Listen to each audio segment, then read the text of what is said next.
마가복음 15장. 날이 밝아오자 대제사장들과 장로들과 율법 교사들은 공회의원들과 함께 전체 회의를 열어 의견을 모았다. 그들은 예수를 결박한 후 끌고 가서 로마 총독 빌라도에게 넘겨주었다. 빌라도가 예수께 물었다. 네가 유대인의 왕이냐? 예수께서 대답하셨다. 그로써 당신이 말한 대로요. 대제사장들이 여러 죄목을 들어 예수를 고발하였다. 빌라도가 다시 예수께 물었다. 너는 왜 아무 말도 하지 않느냐? 저 사람들이 지금 여러 죄목을 들어 너를 고소하고 있지 않느냐? 그러나 예수께서는 입을 다무신 채 더 이상 아무 말씀도 하지 않으셨다. 빌라도는 이를 이상하게 여겼다. 예로부터 명절이 되면 유대 백성들이 원하는 죄수 한 명을 풀어주는 관례가 있었다. 마침 당시 폭동을 일으켜 사람을 죽이고 감옥에 갇혀있는 바라바라 하는 소문난 죄수가 있었다.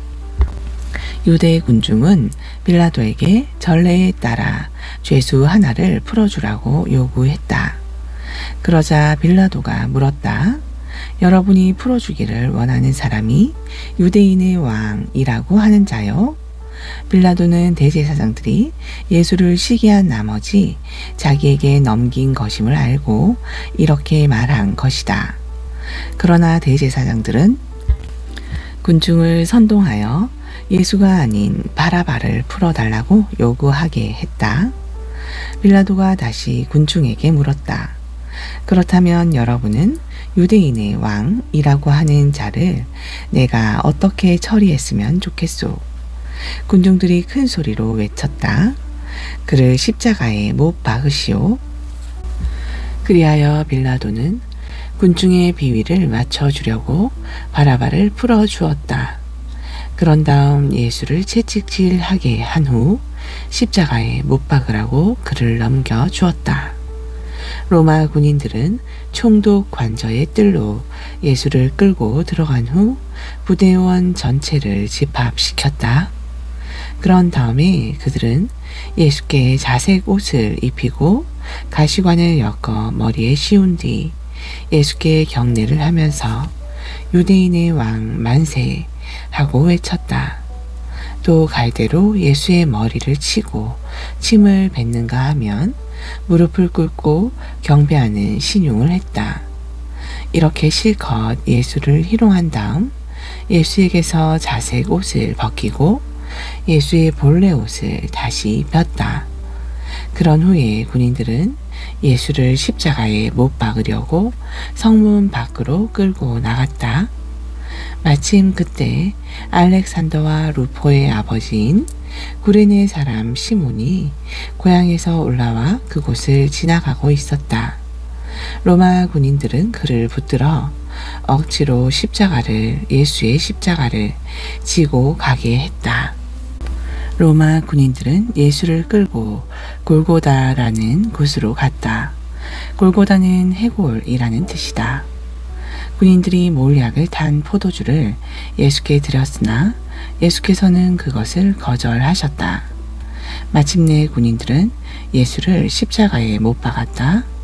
그러고는 주사위를 던져 누가 어떤 옷을 가질지 정한 다음 예수의 옷을 나누어 가졌다. 예수를 십자가에 못 박은 때는 아침 9시였다. 예수를 못 박은 십자가 위에는 유대인의 왕이라고 적힌 죄패가 달려 있었다.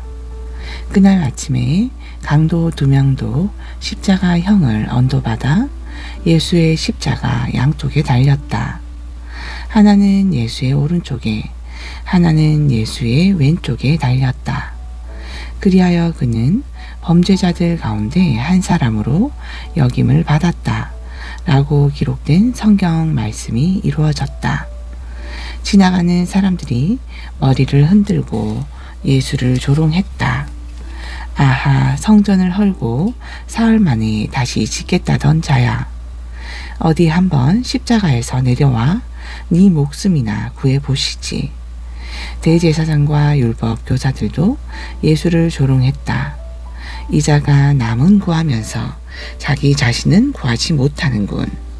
이봐, 이스라엘의 왕 그리스도야.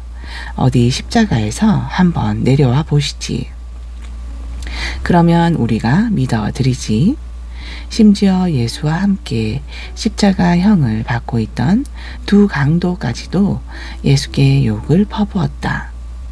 낮 12시가 되었을 때 어둠이 온 땅을 덮기 시작하더니 오후 3시까지 계속되었다. 오후 3시가 되었을 때였다. 예수께서 큰 소리로 엘리 엘리 라마 사박다니 하고 부르짖으셨다. 이 말을 번역하면 나의 하나님, 나의 하나님, 어찌하여 나를 버리셨나이까?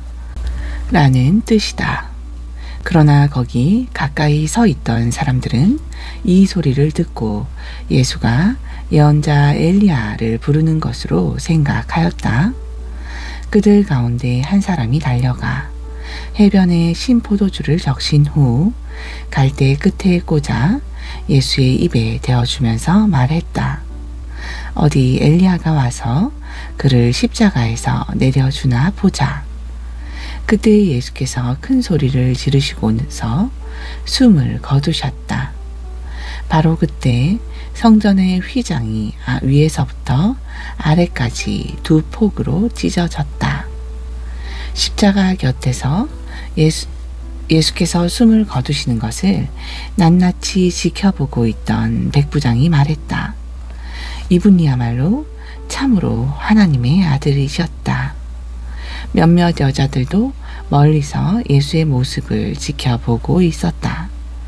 그들 가운데는 막달라 마리아, 작은 야고보와 요새의 어머니 마리아, 그리고 살로메가 있었다.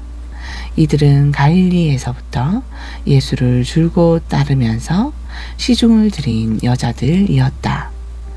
이들 외에도 그곳에는 예수를 따라 예루살렘에 올라온 많은 여자들이 있었다. 이미 날은 저물었다. 그날은 안식일 전날, 곧 안식일을 준비하는 날이었다. 때에 공회의원으로 널리 존경받는 아리마대 출신의 요셉이란 사람이 있었는데 그가 용기를 내어 총독 빌라도에게 찾아가서 예수의 시신을 내어달라고 요청했다. 그는 하나님의 나라가 임하기를 소망하고 기다리는 사람이었다. 빌라도는 예수가 벌써 죽었다는 것이 믿기지가 않아 백부장을 불러 예수가 정말로 숨을 거두었는지 확인했다. 백부장에게 사실 확인을 하고 나서 빌라도는 요셉에게 예수의 시신을 가져가도 좋다고 허락했다. 요셉은 예수의 시신을 십자가에서 내린 다음 가지고 간 고운 배로 시신을 감쌌다. 그러고는 바위를 깎아 만든 자기 무덤 안에 예수의 시신을 모셔다 놓고 큰 돌을 굴려 무덤 문을 막아 놓았다. 막달라 마리아와 요새의 어머니 마리아는 예수의 시신이 어디로 모셔지는지 주의 깊게 지켜보고 있었다. 16장 안식일이 끝난 저녁 막달라 마리아와 야고보의 어머니 마리아와 살로메는 예수의 시신에 발라드리려고 향료를 사두었다. 안식일 다음날 동틀 무렵 그들은 다 함께 예수의 무덤으로 갔다. 무덤으로 가면서 그들은 무덤 입구를 막은 큰 돌을 어떻게 치울지 서로 걱정하는 말을 주고받았다. 그런데 그들이 무덤 앞에 당도해 보니 놀랍게도 예수의 무덤을 막고 있던 큰 돌이 이미 옮겨져 있었다. 여자들은 조심스럽게 무덤 안으로 들어갔다. 그런데 무덤 안쪽에 흰 옷을 입은 한 청년이 오른편에 앉아 있는 것을 보고 그 여자들은 소스라치게 깜짝 놀랐다. 그 청년이 여자들에게 말했다. 놀라지 말라. 너희가 십자가에 못 박히신 나사렛 예수를 찾고 있구나. 그분은 다시 살아나셨다. 그분은 여기 계시지 않는다. 그분의 시신을 모셨던 자리를 확인해 보아라. 이제 너희는 베드로와 제자들에게 가서 이렇게 전해라. 예수께서 전에 말씀하신 대로 그분은 제자들보다 먼저 갈릴리로 가실 것이다. 그러니 거기 가면 그분을 뵐 수 있을 것이다 라고 말하라. 여자들은 겁에 질려 정신없이 무덤에서 도망쳐 나왔다. 그들은 벌벌 떨며 너무나 놀라고 무서워서 아무에게 어떤 말도 하지 못했다.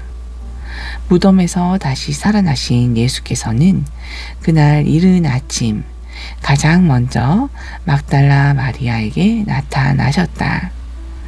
일찍이 예수께서는 이 여자에게서 7 귀신을 쫓아내주신 적이 있었다. 막달라 마리아는 슬픔에 잠겨있는 제자들에게로 찾아가 예수의 부활 소식을 전해 주었다. 그런데 제자들은 예수께서 살아 계시다는 것과 막달라 마리아가 살아계신 예수를 직접 배웠다는 말을 듣고도 믿으려 하지 않았다. 그 후 예수께서는 시골길을 걷고 있는 2 제자에게 나타나셨다. 예수께서 낯선 모습으로 나타나셨기 때문에 처음에는 그들이 예수를 전혀 알아보지 못했지만 나중에야 깨달았다. 그래서 그들이 돌아가서 다른 제자들에게 이 소식을 알렸다. 그러나 아무도 그들의 말을 믿지 않았다. 그 후 11 제자가 다 함께 모여 식사를 하고 있을 때 예수께서 그들에게 나타나셨다. 예수께서는 그들의 믿음 없는 것과 무디인 마음을 꾸짖으셨다. 제자들이 다시 살아나신 예수를 보았다는 사람들의 증언을 믿지 않았기 때문이었다. 그런 뒤 예수께서 제자들에게 말씀하셨다. 너희는 온 세상을 두루 다니며 모든 사람에게 복음을 전파하라. 믿고 세례를 받는 사람은 구원을 얻을 것이지만 믿지 않고 거부하는 사람은 정죄 받아 심판을 받을 것이다. 보라, 믿는 사람에게는 이런 표적이 따를 것이다. 곧 내 이름으로 귀신을 쫓아내고 새 방언으로 말하며 손으로 뺨을 만지거나 입으로 독을 마시더라도 전혀 해를 입지 않을 것이며 또 병자에게 손을 얹으면 병이 나을 것이다. 주 예수께서 제자들에게 말씀을 마치신 뒤 하늘로 들려 올라가셔서 하나님의 오른편 보좌에 앉으셨다. 그리고 제자들은 힘차게 나가서 온 땅을 두루 다니며 복음을 전파했다. 주께서 항상 그들과 함께 하셔서 말씀을 전할 때마다 여러 가지 표적이 뒤따르게 하셨고 그렇게 하심으로써 제자들이 전하는 복음이 참되다는 사실을 확증해 주셨다. 아멘. 누가복음 1장. 존경하는 데오빌로 각하, 우리들 가운데서 일어난 일들에 관해 기록하고자 손을 댄 사람은 이미 여럿 있었습니다. 이런 모든 글들은 일어난 일들을 직접 목격하고 말씀을 믿고 따르고 전파하게 된 사람들이 우리에게 전해준 바를 그대로 기록한 것들입니다. 그런데 저 또한 이 모든 일들을 처음부터 자세히 조사해 왔던 터였으므로 저는 데오빌로 각하를 위해 이 모든 일들을 각하께 차례대로 써보내는 것이 좋겠다는 생각이 들었습니다. 그래서 각하께서 이미 듣고 배우신 것들이 틀림없는 분명한 사실임을 확신시켜 드리고 싶기 때문입니다. 헤롯이 유대 왕으로 있던 시절 사가랴라는 제사장이 있었는데 그는 제사장 가운데 아비야 분단에 속했다. 그의 아내 역시 아론의 후손이었는데 이름은 엘리사벳이었다. 부부는 둘 다 신앙심이 무척 깊어서 하나님의 계명과 규율을 성실하게 지켰다. 그러나 그들 부부에게는 아이가 없었다. 엘리사벳이 아기를 가질 수 없는 몸이었고 더욱이 이제 그들 부부는 나이가 많아 늙었기 때문이었다. 때에 사가랴는 자기 분단의 차례가 되어 성전에 올라가 하나님 앞에서 제사장의 일을 하게 되었다. 제사장들의 관례에 따라 제비를 뽑았는데 성소에 들어가 분향하는 임무가 사가랴에게 돌아왔다. 사가랴가 성소에 들어가 분향하는 동안 예배자들은 모두 밖에서 기도를 드리고 있었다. 그때에 주님의 천사가 사가랴 앞에 나타났다. 천사는 분향 제단의 오른편에 서 있었다. 사가랴는 천사를 보고 너무도 놀라 큰 두려움에 사로잡혔다. 그때 천사가 말했다. 사가랴야, 두려워하지 말아라. 내 기도를 하나님께서 들어주셨다. 네 아내 엘리사벳이 아들을 낳을 테니 그 아이의 이름을 요한이라고 지어라. 그 아들은 너에게 큰 기쁨과 즐거움이 될 것이고 또한 많은 사람들이 그 아이가 태어난 것을 함께 기뻐할 것이다. 그것은 그 아들이 주님 보시기에 큰 인물이 될 것이기 때문이다. 그 아이는 포도주나 다른 술을 일체 입에 대지 않을 것이며 어머니 뱃속에서부터 성령으로 충만할 것이다. 그 아이는 많은 유대인들을 그들의 주 하나님께로 돌아오게 할 것이다. 또한 그 아이는 엘리야의 심령과 능력을 가지고서 주보다 앞서 올 것이다. 그래서 아버지들의 마음을 자녀들에게로 향하게 하고 또 순종하지 않는 사람들의 마음을 의로운 사람의 지혜로 돌아서게 하여 이 백성들로 하여금 주님을 맞아들일 준비를 하게 할 것이다. 그러자 사가랴가 천사에게 말하였다. 어떻게 그런 일이 있을 수 있겠습니까? 믿기가 힘듭니다. 저는 늙었고 제 아내 또한 나이가 많으니 말입니다. 천사가 대답했다. 나는 하나님을 모시는 가브리엘이다. 바로 그분 하나님께서 이 기쁜 소식을 내게 전하라고 나를 보내셨다. 네가 내 말을 믿지 않았으니 내 말이 실제로 이루어질 때까지 너는 입이 열리지 않아 당분간 벙어리가 되어 말을 하지 못하게 될 것이다.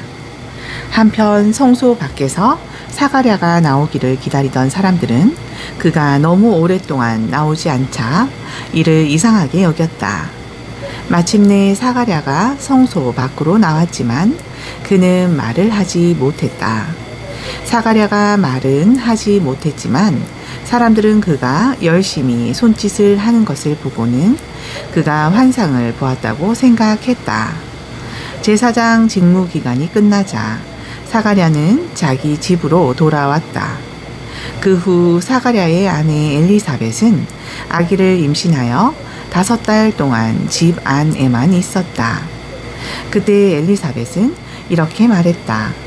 주께서 나를 보살펴 주셔서 아기 낳지 못하는 여자라는 큰 수치를 벗겨 주셨으니 참으로 주님은 얼마나 은혜로운 분이신가.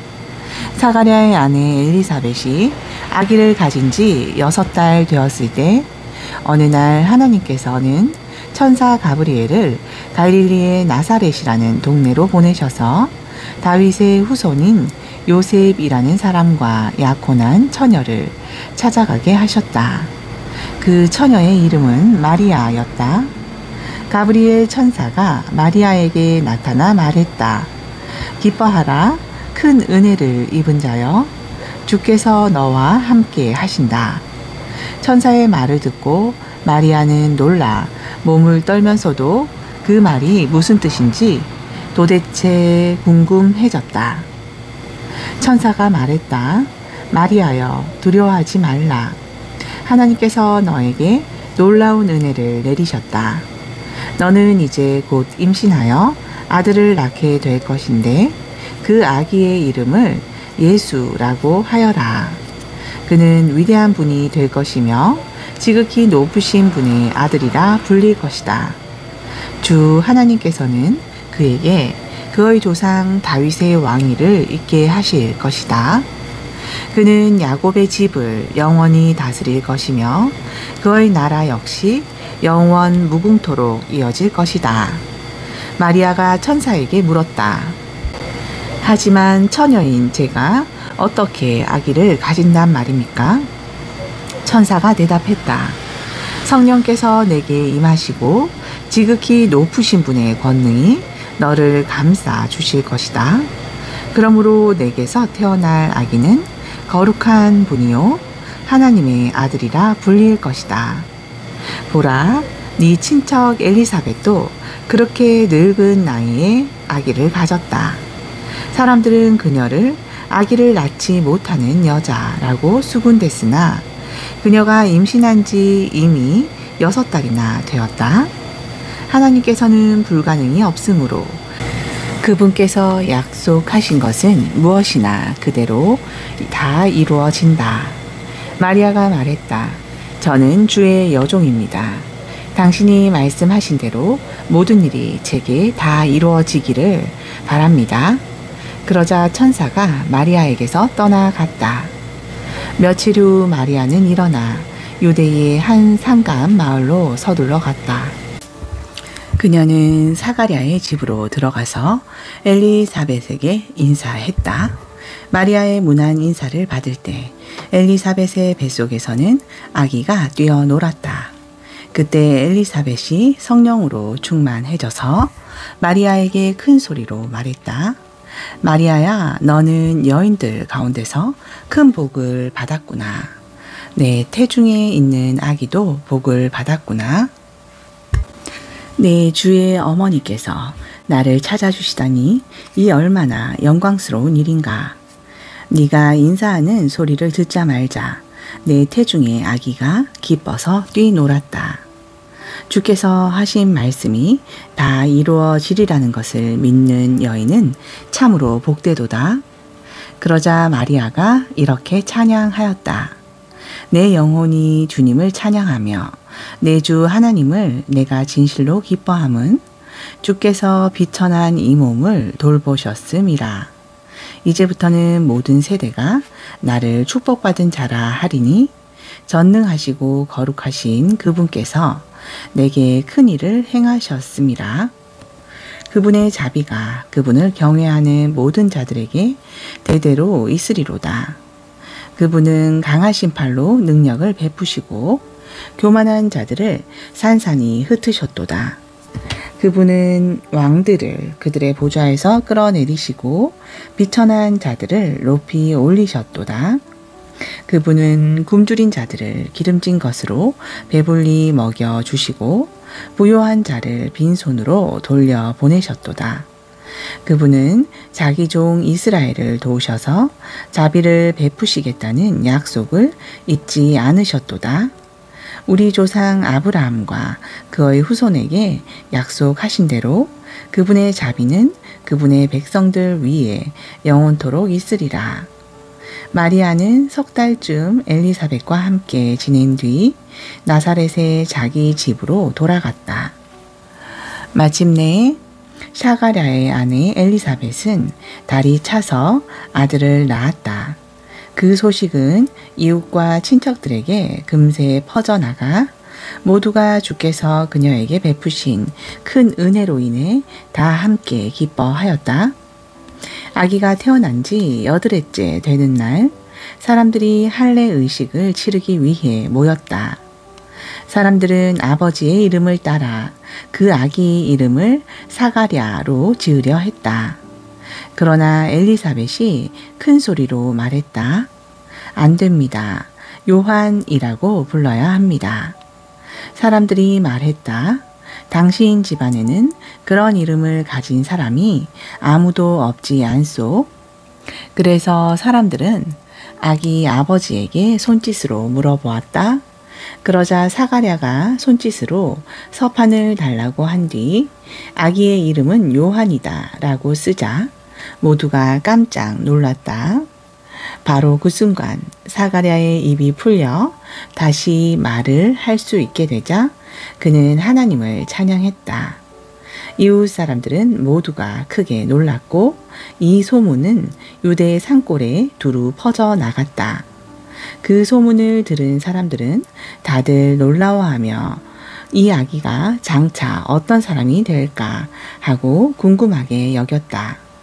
주의 손길이 그 아기와 함께 하고 있는 것이 분명했기 때문이었다. 그 무렵 요한의 아버지 사가랴가 성령이 충만하여 이렇게 예언했다. 주 이스라엘의 하나님을 찬양하라. 주께서 자기 백성에게 오셔서 그들을 해방시키셨도다. 자기 종 다윗의 가문에서 구원의 뿔을 높이 들어 올리셨도다. 오래전부터 자기의 거룩한 예언자들을 통하여 약속하신 그대로 주께서 우리를 원수들에게서 구원하시고 미워하는 자들의 손에서 건지셨도다.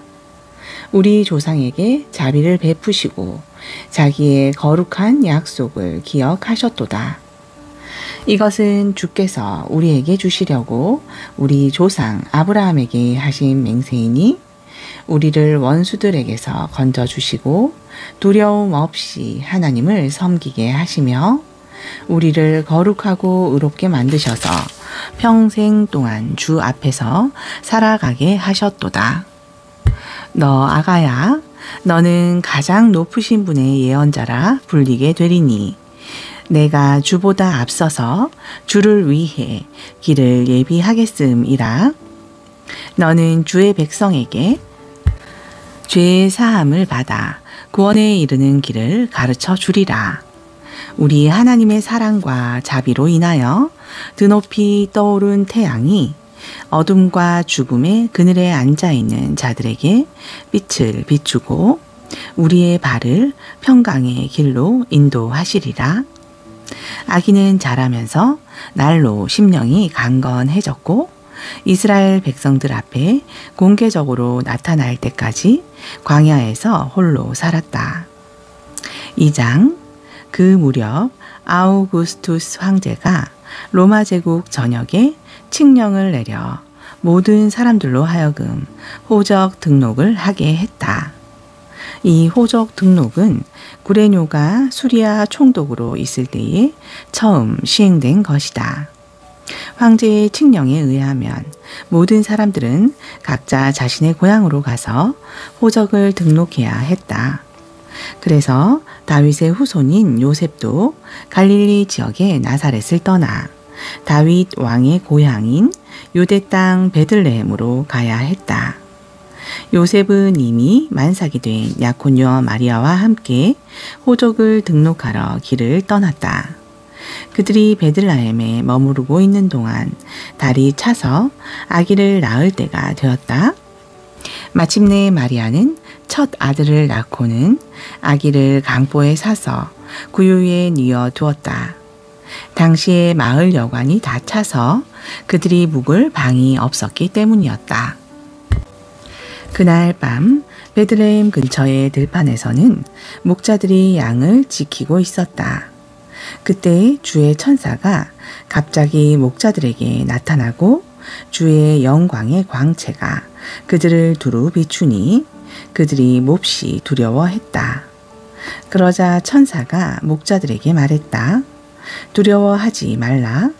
나는 기쁜 소식을 전하러 왔다. 이 소식은 모든 백성에게 아주 큰 기쁨이 될 것이다. 오늘 밤 다윗의 동네에서 너희의 구주가 태어나셨다. 그는 곧 그리스도 주님이시다. 너희가 강보에 쌓여 구유에 누워있는 아기를 뵙게 되면 그분이 바로 주님이신 줄 알아라. 그때 갑자기 수많은 하늘 군대가 나타나 그 천사와 함께 하나님을 찬양하였다. 지극히 높은 곳에서는 하나님께 영광이요, 땅에서는 주님이 기뻐하시는 모든 사람들에게 평화로다. 천사들이 목자들에게서 떠나 하늘로 되돌아가자 목자들이 서로에게 말했다. 자, 어서 베들레헴으로 가보자. 그래서 주께서 우리에게 알려주신 일들이 정말로 일어났는지 알아보자. 목자들은 서둘러 동네로 달려가 마리아와 요셉을 찾아냈다. 과연 아기가 구유 안에 누워 있었다. 목자들은 자기들에게 있었던 일과 천사가 이 아기에 대해 말한 내용을 사람들에게 알렸다. 목자들의 이야기를 들은 사람들은 저마다 크게 놀랐다. 하지만 마리아는 이 모든 일을 마음속 깊이 담아두고 곰곰이 되새겼다. 목자들은 자신들이 듣고 본 모든 일들이 천사가 일러준 그대로인 것에 놀라면서 하나님께 영광을 돌리고 찬양하며 돌아갔다. 아기가 태어난 지 8회째 되는 날, 아기에게 할례 의식을 행할 때에 마리아는 아기가 잉태되기 전에 천사가 자기에게 일러준 대로 아기 이름을 예수라고 지었다.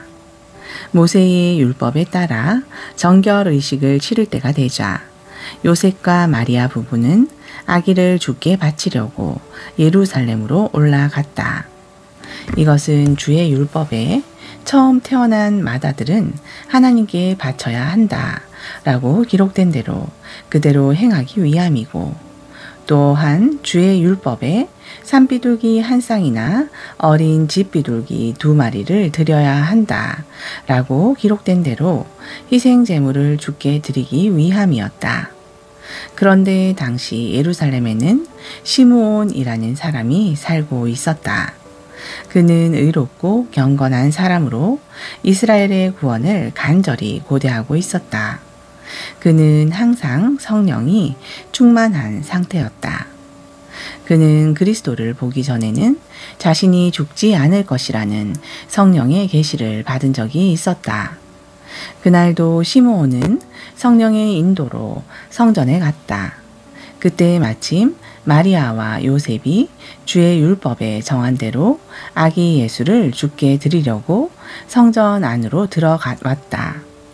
시므온은 아기 예수를 팔로 받아서 품에 안고는 하나님을 찬양하며 말했다. 주여, 주께서 제게 약속하신 대로 이제 이 종은 평안히 눈을 감게 되었습니다. 주께서 세상을 위해 보내주신 구주를 오늘 제 눈으로 친히 보았습니다. 이분은 모든 나라를 비추는 빛이시며 주의 백성 이스라엘의 영광이십니다. 요셉과 마리아는 아기에 대한 시므온의 이 말을 듣고 크게 놀랄 뿐이었다. 시므온은 그들을 축복한 후에 아기의 어머니 마리아에게 말했다. 이 아기는 장차 수많은 이스라엘 사람들을 일으키시기도 하고 넘어지게도 하실 것입니다. 또한 많은 사람들이 거스르고 반대하는 대상이 되기도 할 것입니다. 그로써 수많은 사람들의 속마음이 드러나게 될 것이고 당신의 마음 또한 칼로 찔린 듯이 아플 것입니다. 또 아셀 지파에 속하는 바누엘의 딸로 나이가 매우 많은 여자 예언자 안나도 그날 성전에 있었다. 그 여자는 결혼한 지 7해 만에 남편을 잃고 84살이 되는 지금까지도 여전히 과부로 살고 있었다. 그 여자는 밤낮으로 기도하고 금식하고 예배를 드리면서 날마다 성전에서 살다시피 했다. 그 예언자는 할례 의식이 진행되는 중에 성전에 들어왔다가 아기 예수를 보고 하나님께 감사를 드린 후에 예루살렘의 구원을 간절히 기다리는 사람들에게 그 아기에 대해 이야기했다. 주의 율법에 따라 모든 일을 마친 마리아와 요셉 부부는 다시 고향인 갈릴리의 나사렛으로 돌아왔다. 아기 예수는 자라면서 날로 강건해졌고 지혜가 충만해졌다. 또한 하나님의 은혜가 항상 그에게 풍성히 임했다. 해마다 6월절이 되면 예수의 부모는 예루살렘에 올라갔다. 예수께서 12살 되던 해에도 예수의 부모는 관례대로 예루살렘으로 올라갔다. 명절이 끝나고 예수의 부모는 집으로 돌아가고 있는데 어린 예수는 아직 예루살렘에 남아 있었다. 예수의 부모는 그것도 모른 채 길을 계속 갔다. 그들은 예수가 일행 중에 끼어 있으려니 생각하고는 하룻길을 갔다. 그러다가 문득 예수가 생각나서 친척들과 아는 사람들 사이에서 찾기 시작했다. 그러나 아무 데서도 예수를 찾지 못하자 그들은 예루살렘으로 되돌아갔다.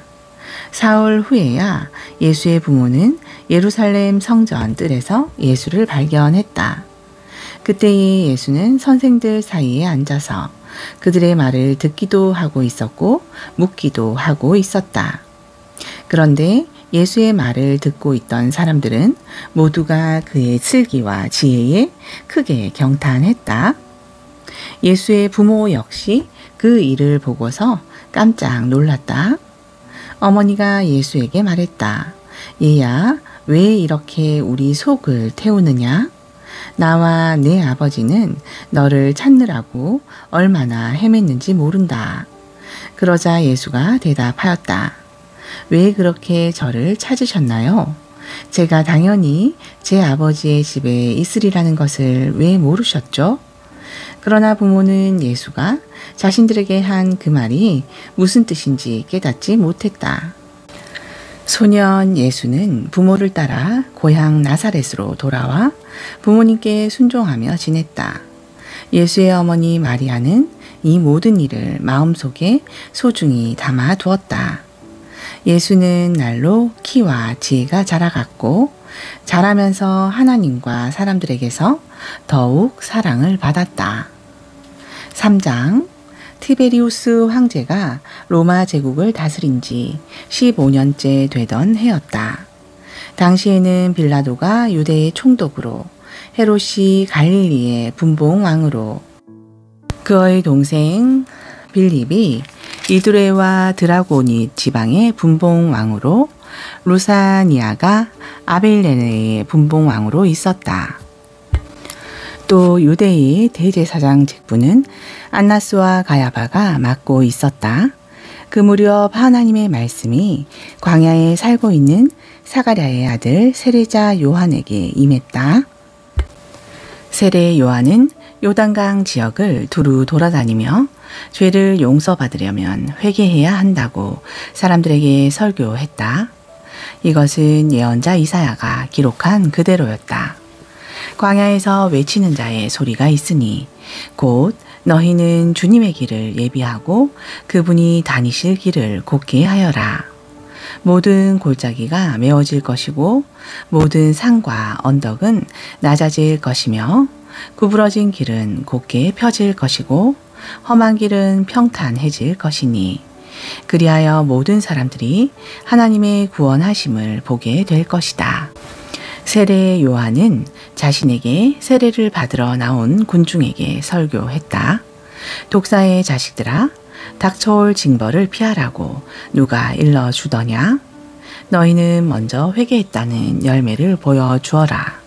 너희는 속으로 아브라함은 우리의 조상이다 라고 말하면서 스스로를 위로하지 말아라.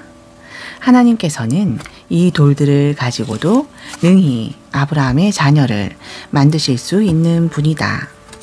보라, 나무를 찍으려고 도끼가 이미 나무 뿌리에 대기하고 있다. 따라서 좋지 않은 열매를 맺는 나무마다 다 찍혀서 불에 떨어지게 될 것이다. 군중이 세례 요한에게 물었다. 그러면 이제 우리가 어떻게 해야 합니까? 세례 요한이 대답했다.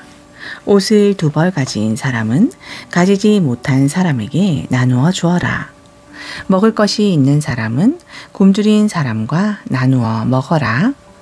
세리들도 세례 요한에게 세례를 받으러 와서 물었다. 선생님, 우리가 어떻게 하면 좋겠습니까?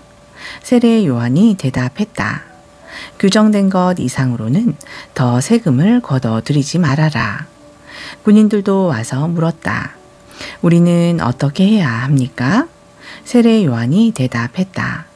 남을 위협하거나 폭력을 써서 돈을 뜯어내지 말고 무고한 사람에게 죄를 뒤집어 씌우지 말아라.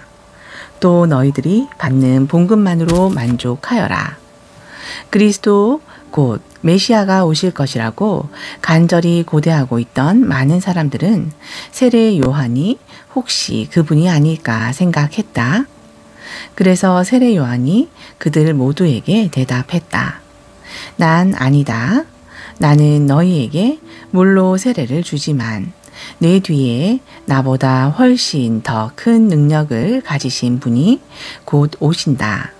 나는 그분의 신발끈을 풀어드릴 자격조차도 없다. 내 뒤에 오실 그분은 너희에게 불과 성령으로 세례를 주실 것이다. 그분은 손에 키를 들고 알곡과 쭉정이를 가려내어 알곡은 곳간에 모아들이고 쭉정이는 영원히 꺼지지 않는 불에 태우실 것이다.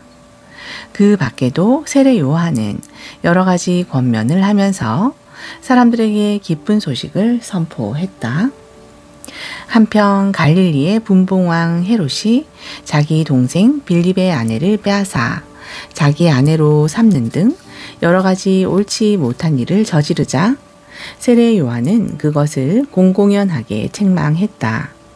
그러자 헤롯은 반성하기는커녕 오히려 세례 요한을 붙잡아 감옥에 가둠으로써 자신의 죄목에 한 가지를 더 보탰다.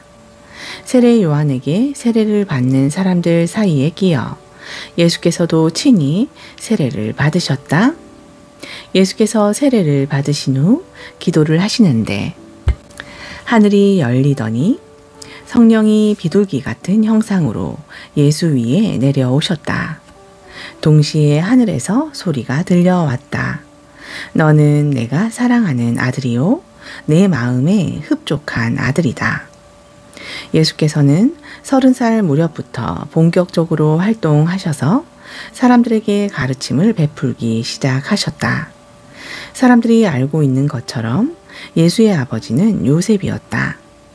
요셉의 아버지는 헬리, 헬리의 아버지는 mat단, mat단의 아버지는 레위, 레위의 아버지는 멜기, 멜기의 아버지는 얀나, 얀나의 아버지는 요셉, 요셉의 아버지는 마따디아, 마따디아의 아버지는 아모스, 아모스의 아버지는 나훔, 나훔의 아버지는 에슬리, 에슬리의 아버지는 낫게, 낫게의 아버지는 마앗, 마앗의 아버지는 마따디아, 마따디아의 아버지는 서머인, 서머인의 아버지는 요색, 요색의 아버지는 요다, 요다의 아버지는 요하난, 요하난의 아버지는 레사, 레사의 아버지는 수룹바벨, 수룹바벨의 아버지는 스알디엘, 스알디엘의 아버지는 네리, 네리의 아버지는 멜기, 멜기의 아버지는 아띠, 아띠의 아버지는 고삼, 고삼의 아버지는 엘마담, 엘마담의 아버지는 에르, 에르의 아버지는 예수, 예수의 아버지는 엘리에서, 엘리에서의 아버지는 요림, 요림의 아버지는 mattan, mattan의 아버지는 레위, 레위의 아버지는 시므온, 시므온의 아버지는 유다, 유다의 아버지는 요셉, 요셉의 아버지는 요남, 요남의 아버지는 엘리야김, 엘리야김의 아버지는 멜레아, 멜레아의 아버지는 맨나, 맨나의 아버지는 마따다, 마따다의 아버지는 나단, 나단의 아버지는 다윗, 다윗의 아버지는 이세, 이세의 아버지는 오벳, 오벳의 아버지는 보아스, 보아스의 아버지는 살몬, 살몬의 아버지는 나손, 나손의 아버지는 아미나답, 아미나답의 아버지는 아드민, 아드민의 아버지는 아니의 아버지는 헤스론, 헤스론의 아버지는 베레스, 베레스의 아버지는 유다, 유다의 아버지는 야곱, 야곱의 아버지는 이삭, 이삭의 아버지는 아브라함, 아브라함의 아버지는 데라, 데라의 아버지는 나홀, 나홀의 아버지는 스룩, 스룩의 아버지는 르우, 르우의 아버지는 벨렉, 벨렉의 아버지는 헤버, 헤버의 아버지는 살라, 살라의 아버지는 가이난, 가이난의 아버지는 아박삿, 아박삿의 아버지는 셈, 셈의 아버지는 노아, 노아의 아버지는 레멕, 레멕의 아버지는 무두셀라, 무드셀라의 아버지는 에녹, 에녹의 아버지는 야렛, 야렛의 아버지는 마할랄렐, 마할랄렐의 아버지는 가이난, 가이난의 아버지는 에노스, 에노스의 아버지는 셋, 셋의 아버지는 아담, 아담의 아버지는 하나님이다. 4장. 예수께서 성령으로 충만해져 요단강에서 돌아오셨다. 그런 후 성령에 이끌려 광야로 가셨다. 거기서 예수께서는 40일 동안 마귀에게 시험을 받으셨다. 그동안 아무것도 잡수시지 않았기 때문에 예수께서 몹시 시장하셨다. 그때 마귀가 예수께 말했다. 만일 네가 하나님의 아들이라면 이 돌더러 빵이 되라고 말해보아라.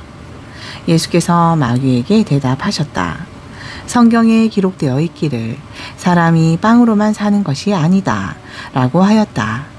이번에는 마귀가 예수를 높은 곳으로 데리고 올라가 순식간에 세상의 모든 나라들을 보여주며 말했다. 내가 너에게 저 모든 나라들을 다스리는 권세와 영화를 주겠다. 세상을 다스릴 권세는 나에게 속하여 있기 때문에 내가 원하면 누구에게나 줄 수 있다.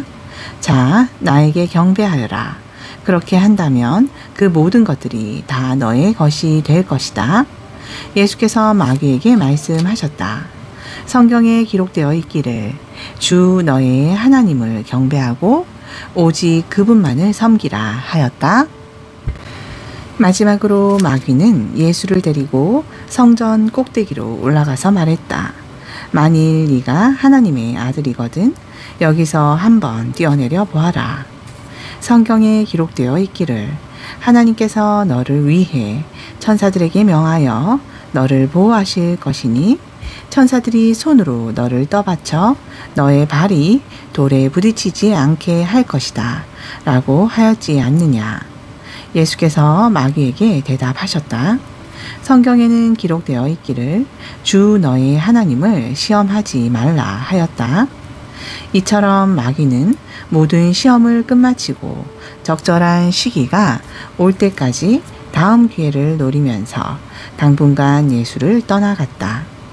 예수께서 성령의 능력이 충만해져서 갈릴리로 돌아오셨다. 예수의 소문이 이내 갈릴리 지방에 두루 퍼져 나갔다. 예수께서는 갈릴리 지방의 여러 회당에서 가르치셨고 가르침을 받는 사람들마다 모두 예수를 칭송하였다. 예수께서 자신이 자라난 고향 나사렛 마을로 가셨다.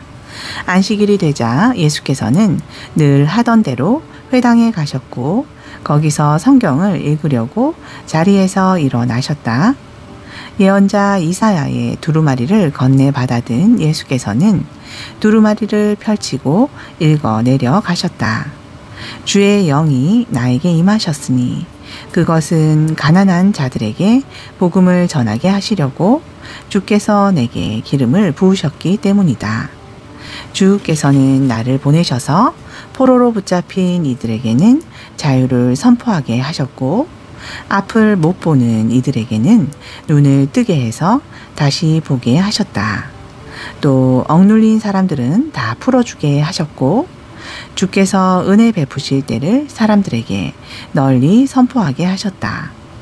이 말씀을 읽으신 후 예수께서는 두루마리를 말아 시중드는 사람에게 돌려주시고 자리에 앉으셨다. 회당에 모인 사람들의 시선이 모두 예수께로 쏠렸다. 예수께서 그들에게 말씀하셨다. 오늘 이 성경 말씀이 다 이루어졌습니다. 그러자 모든 사람들이 감탄하고 예수의 입에서 나오는 은혜로운 말씀에 놀라면서 저 사람은 본래 요셉의 아들이 아닌가 하고 수군거렸다. 이에 예수께서 그들에게 말씀하셨다. 여러분은 분명 의사여 네 병이나 고쳐라 하는 속담을 내게 들이대며 가버나움에서 행했다는 기적을 이곳 당신의 고향 나사렛에서도 한번 해보시오 하고 말하고 싶을 것입니다. 그러나 내가 분명히 여러분에게 일러둡니다. 자기 고향에서 환영받는 예언자는 없습니다. 예언자 엘리야가 시돈 땅에 있는 사렙다 과부를 도운 일을 생각해 보십시오.